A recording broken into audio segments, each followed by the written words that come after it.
আসসালামু আলাইকুম। আমি আমিনুল ইসলাম অমিত। এর আগে আমি আমার এই ছোট্ট চ্যানেলে যা অল্পদিন আগেই আমি শুরু করেছি, সেখানে দুটো সরকারি চাকরি নিয়ে আমি আলোচনা করেছি। আজকে ভাবলাম যে দুইটা সরকারি চাকরি নিয়ে তো আলোচনা করলাম, আজকে একটি এনজিও চাকরি করি। আজকে তাহলে আমরা আলোচনা করব এই ৩১৫ পদে আম্বালা ফাউন্ডেশনের একটি নিয়োগ বিজ্ঞপ্তি।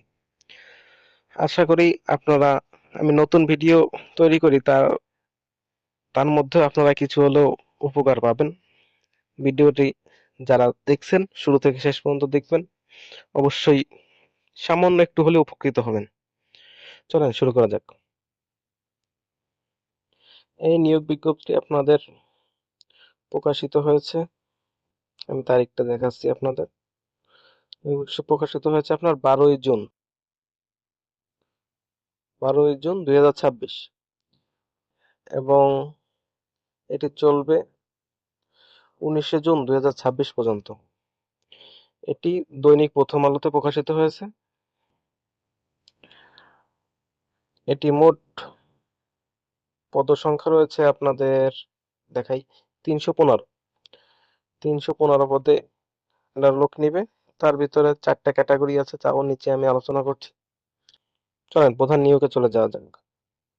এই যে প্রধান নিয়োগ, শুরু থেকে শুরু করি। এটি মোট 4টি পদে লোক নিবে। তার ভিতরে প্রথম পদ রয়েছে এলাকা ব্যবস্থাপক। এটার অভিজ্ঞতা দরকার 2 বছরের, ও না, সরি, অভিজ্ঞতা দরকার মাইক্রো ফাইন্যান্স কার্যক্রমে সর্বমোট 6 বছরের। শিক্ষাগত যোগ্যতা দরকার আপনাদের স্নাতক, আর বয়স 45 বছরের ভিতরে হলেই আবেদন করতে পারবেন। বেতন ভাতা এখানে আলোচনা করা আছে। শিক্ষা বিকাশকালে 54,700 এবং স্থায়ীকরণের পর সংস্থা নির্ধারিত বেতন স্কেল অনুযায়ী সর্বসাকুল্যে 62,928 টাকা। এছাড়া প্রতি মাসে মোটরসাইকেল খরচ ও অন্যান্য খরচ তারা বহন করবে। অভিজ্ঞতার ব্যাপারে আসি। অভিজ্ঞতা দরকার হবে জাতীয় পর্যায়ে কোনো এনজিও থেকে এলাকা ব্যবস্থাপক ও রিজিওনাল ম্যানেজার হিসেবে কমপক্ষে 2 বছর ও মাইক্রো ফাইন্যান্স কার্যক্রমে সর্বমোট 6 বছরের অভিজ্ঞতা থাকতে হবে। বর্তমানে এলাকা ব্যবস্থাপক ম্যানেজার হিসেবে কর্মরত নন এমন প্রার্থীদের পরীক্ষায় অংশগ্রহণ করার প্রয়োজন নেই। দ্বিতীয় নম্বরে যে পদটি রয়েছে সেটা হলো শাখা ব্যবস্থাপক। এটা লোক নিবে হলো 30 জন। এটার শিক্ষাগত যোগ্যতায় স্নাতক, কিন্তু এটার বয়স আবার একটু কম, 40 বছরের ভিতরে যারা আছেন তারা আবেদন করতে পারবেন। এটার বেতন স্কেল বা বেতন যেটা, সেটা সম্পর্কে আলোচনা করি। এটা প্রথমে ঢোকার সাথে 40,120 এবং স্থায়ীকরণের পর এর বেতন 47,000 টাকা। এছাড়াও প্রতি মাসে মোটরসাইকেল ও অন্যান্য খরচ থাকছে। তারপরে এটার যোগ্যতা নিয়ে আলোচনা করা যাক, মানে কি কি অভিজ্ঞতা থাকা দরকার।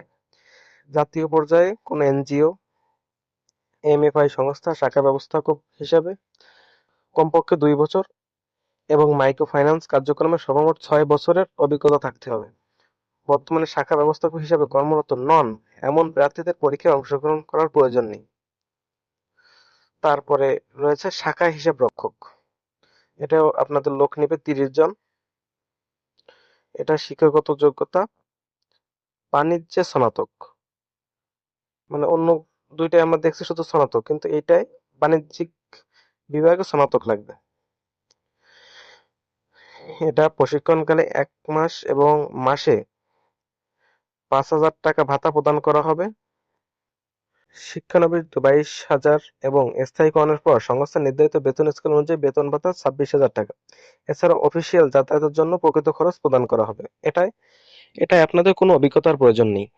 তো যারা, আমরা ধরেন কোনো কাজ করিনি বা কাজ করার নাই, আমরা কোনো অভিজ্ঞতা নাই, পূর্বে আমরা কখনো এনজিওতে চাকরি করি নাই, তারা আমরা এটা আবেদন করতে পারবো। এটা আমাদের জন্য একটা সুযোগ আর কি। এটা বয়স সম্পর্কে বলা হয়নি। এটা বয়স আপনার যারা 35 বছরের ভিতরে আছেন তারা এটা আবেদন করতে পারবেন। 4 নম্বরের পোস্ট আমরা দেখি। এটা হলো ক্রেডিট অফিসার। এটায় আপনার অনেক লোক নিবে। এটায় অনভিজ্ঞ 250 জন লোক নিবে, যেটা কিন্তু অনেক। এখন এটা শিক্ষাগত যোগ্যতা নিয়ে আলোচনা করি। এটা আপনাদের স্নাতক লাগবে। বয়স 35 বছরের ভিতরে যারা আছেন তারা আবেদন করতে পারবেন। এবার অভিজ্ঞতা অভিজ্ঞতা তো দরকার নেই। এবার আমরা কত টাকা কি পাবো কি জমা দেবো সেটা নিয়ে আলোচনা করি। প্রশিক্ষণকাল 1 মাস। মাসে 5,000 টাকা করে ভাতা প্রদান করা হবে। সফলতার সাথে প্রশিক্ষণ সম্পন্ন করার পর মূল্যায়নের ভিত্তিতে শিক্ষানবিশ কর্মী হিসেবে নিয়োগ করা হবে। শিক্ষানবিশকালে 28,600 এবং স্থায়ীকরণের পর সংস্থা নির্ধারিত বেতন স্কেল অনুযায়ী বেতন ভাতা 33,234 টাকা মানে তার মূল বেতন হবে। এছাড়াও অন্যান্য যে খরচ আছে, মোটরসাইকেল খরচ, জ্বালানি খরচ, সেগুলো নির্ধারিত তাদের যে টাকা আছে সেই অনুযায়ী তারা প্রদান করবে। এটাও আপনাদের কোনো অভিজ্ঞতার প্রয়োজন নেই। তো যারা আমরা অনভিজ্ঞ আছি, অনভিজ্ঞ বলতে অনভিজ্ঞ না, আমাদের বয়স কম, আমরা এখনো কোনো চাকরিতে ঢুকি নাই, আমরা এইটা অবশ্যই আবেদন করতে পারবো এবং এটা আমাদের জন্য একটি সুযোগ। এখন তাদের নিচে আরো কিছু দিক নির্দেশনা রয়েছে, সেটা আমরা দেখি। আবেদনকারীদের আমবালান কার্যক্রম বাংলাদেশের যে কোনো স্থানে কাজ করার জন্য প্রস্তুত থাকতে হবে। প্রার্থীদের কম্পিউটার পরিচালনার অভিজ্ঞদের অগ্রাধিকার দেওয়া হবে। মানে ধরেন যারা আমরা একটু কম্পিউটার জানি বা কম্পিউটার কোর্স সম্পন্ন করেছি, তারা আমরা একটু অগ্রাধিকার বেশি পাবো। প্রার্থীদের বৈধ ড্রাইভিং লাইসেন্স সহ মোটরসাইকেল চালানো বাধ্যতামূলক। মানে একটা কথা বলা যাক, যারা আমরা মোটরসাইকেল চালাতে পারি না বা আমাদের ড্রাইভিং লাইসেন্স নাই, মনে হয় না আমাদের আবেদন করা উচিত, কারণ এখানে তারা সরাসরিভাবে উল্লেখ করে দিয়েছে যে আমাদের মোটরসাইকেল চালানো ড্রাইভিং লাইসেন্স এটা বাধ্যতামূলক থাকতেই হবে, এছাড়া সম্ভব না কাজটি করা। মানে এই যে 4টি পদ দেখলাম, এখানে কাজ করা আমাদের পক্ষে সম্ভব হবে না। আরো রয়েছে সকল পদে শিক্ষানবিশ 6 মাস, বছরে বৈশাখী ভাতা সহ 3টি উৎসব বোনাস, প্রাইভেট ফান্ড ও কর্মী কল্যাণ সুবিধা, বসতকালীন ইনক্রিমেন্ট, এলপিআর, সাপ্তাহিক ছুটি 2 দিন এবং নির্দিষ্ট মেয়াদ পূর্তিতে অর্জিত সুযোগ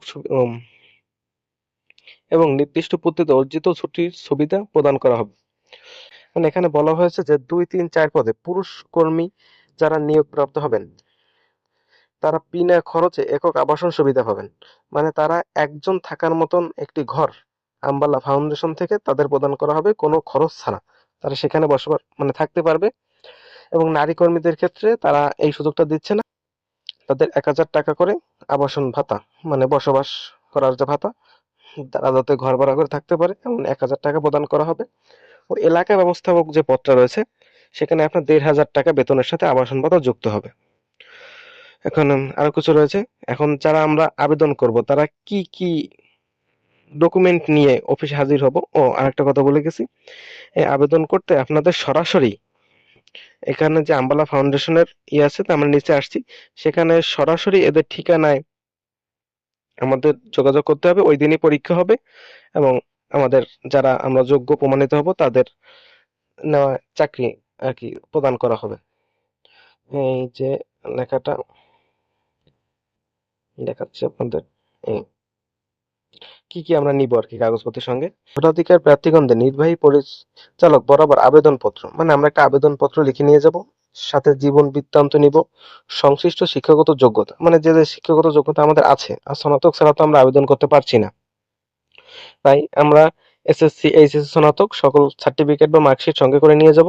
ও আমাদের অভিজ্ঞতা সনদপত্র, প্রথম 2টি পদে তো আমাদের অভিজ্ঞতা চেয়েছে, এখন এই 2টি পদের জন্য আমরা যে অভিজ্ঞতা রয়েছে, আমরা পূর্বে যে কাজ বা মানে অন্য এনজিওতে কাজ করেছি সেটার অভিজ্ঞতা সনদপত্র নিয়ে যাব। বর্তমান পদে কর্মরত যে কোনো প্রমাণপত্রের কপি, মানে আমরা যে এনজিওতে বর্তমানে কর্মরত আছি সেখান থেকে আমরা একটি প্রমাণপত্রের কপি সঙ্গে করে নিয়ে যাব। জাতীয় পরিচয়পত্রের কপি, এইটি অবশ্যই অবশ্যই সঙ্গে নিতে হবে, কারণ এখানে উল্লেখ করা আছে বাধ্যতামূলক। এবং 1 কপি পাসপোর্ট সাইজের সদ্য তোলা ছবি সহ সরাসরি উপস্থিত হয়ে রেজিস্ট্রেশন সম্পন্ন করত নিম্ন শিডিউল অনুযায়ী নির্বাচন পরীক্ষায় অংশগ্রহণের জন্য বলা হচ্ছে।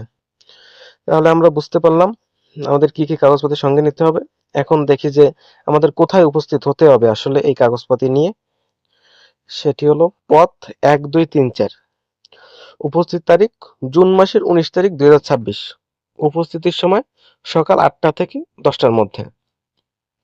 স্থান হলো আপনাদের সরকারি জামিলা আইনুল আনন্দ উচ্চ বিদ্যালয়, Khilji road, block B, Shyamoli, Mohammadpur, Dhaka ১২০৭, Asha টাওয়ারের পিছনে, মাঠের দক্ষিণ পাশে। এখন আশা করি আমরা সকলে বুঝতে পারলাম নিয়োগটা।